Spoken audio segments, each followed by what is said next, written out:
Bismillahirrahmanirrahim. Assalamualaikum warahmatullahi wabarakatuh. Selamat datang di kelas matematika untuk Ananda Ibu kelas 8. Bagaimana kabarnya hari ini? Ya, Ibu harapkan Ananda sehat selalu dan selalu dalam lindungan Allah Subhanahu wa taala. Ya, sepatutnya juga kita bersyukur Ananda karena Allah masih memberikan kita kesempatan untuk dapat menuntut ilmu, gitu ya. Bagaimanapun kondisinya, insya Allah apabila Ananda niat ikhlas, diniatkan untuk belajar karena Allah, insya Allah tidak hilangnya keberkahan dalam Ananda menuntut ilmu. Oke, untuk materi hari ini, ya sebagaimana halnya telah Ibu jelaskan di pertemuan sebelumnya di kontrak belajar, hari ini kita belajar mengenai teorema Pitagoras.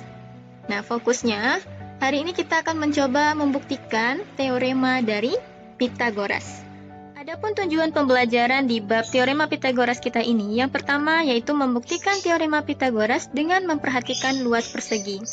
Oke, jadi nanti ada beberapa bangun datar ya yang akan kita gunakan seperti halnya segitiga siku-siku dan juga persegi yang akan membantu Ananda dalam membuktikan teorema Pitagoras. Ya, di sini nanti akan Ibu menjelaskannya sedikit di dalam bentuk video dan juga di LKS sebagai panduan Ananda dalam membuktikan teorema Pitagoras.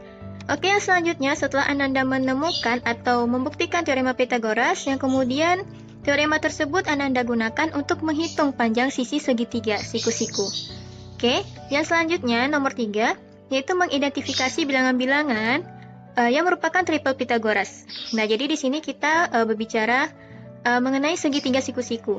Nah, di sisi dari segitiga itu ada 3 gitu ya. Nah, tidak semua bilangan-bilangan yang akan membentuk triple Pitagoras. Nah, ini untuk nomor 3, Ananda diminta mengidentifikasi kira-kira bilangan-bilangan apa saja yang akan membentuk triple Pitagoras.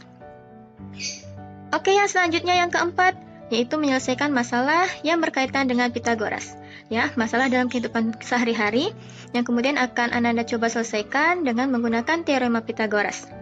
Oke, inilah beberapa tujuan pembelajaran yang akan kita capai di bab teorema Pitagoras. Baik Ananda, sebelum kita masuk ke bagian pembuktian teorema Pitagoras, alangkah lebih baiknya untuk Ananda mengenal terlebih dahulu apa itu Pitagoras. Gitu ya. Pitagoras sendiri itu ditemukan pertama kali oleh Pitagoras, ya, matematikawan kebangsaan Yunani. Oke, jadi itulah kenapa dikatakan teorema ini sebagai teorema Pitagoras. Apabila kita membicarakan Pitagoras, maka ini kerap kali erat kaitannya dengan segitiga siku-siku.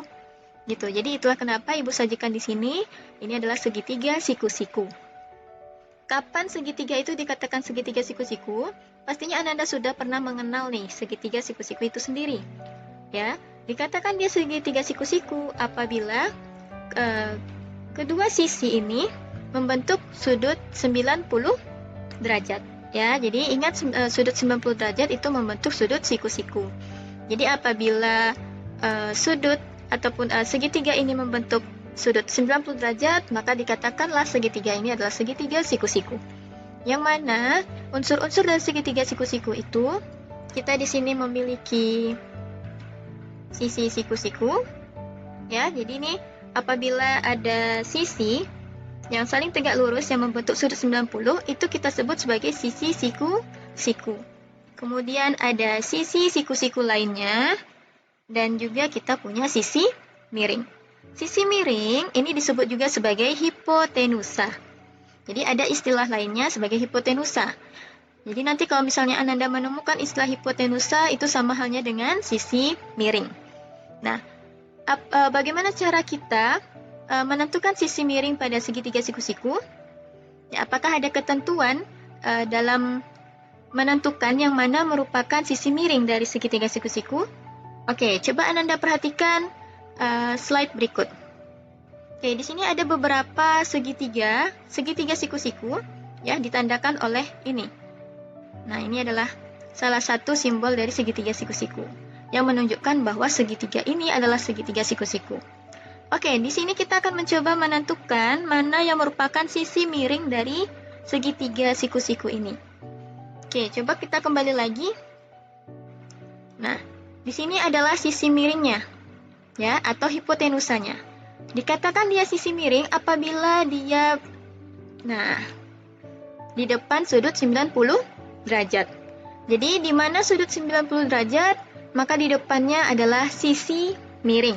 Nah, mohon Anda perhatikan karena untuk dalam menentukan mana yang merupakan sisi miring, ini terkadang ada beberapa kerancuan.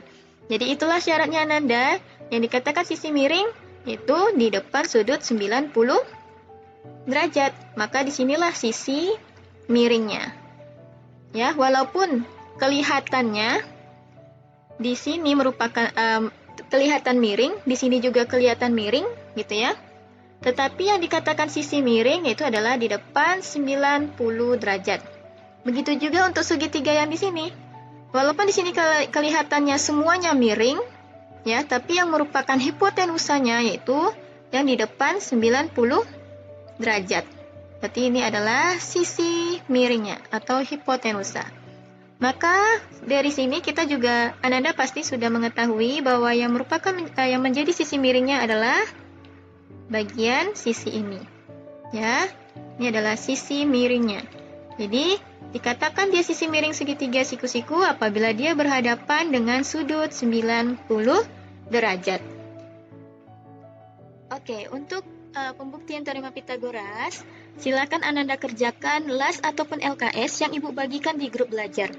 Ya, di dalam LAS tersebut terdapat beberapa langkah yang akan membantu Ananda dalam membuktikan teorema Pitagoras.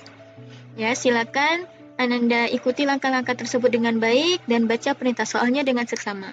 Apabila ada pertanyaan, nanti silakan Ananda ajukan di grup belajar.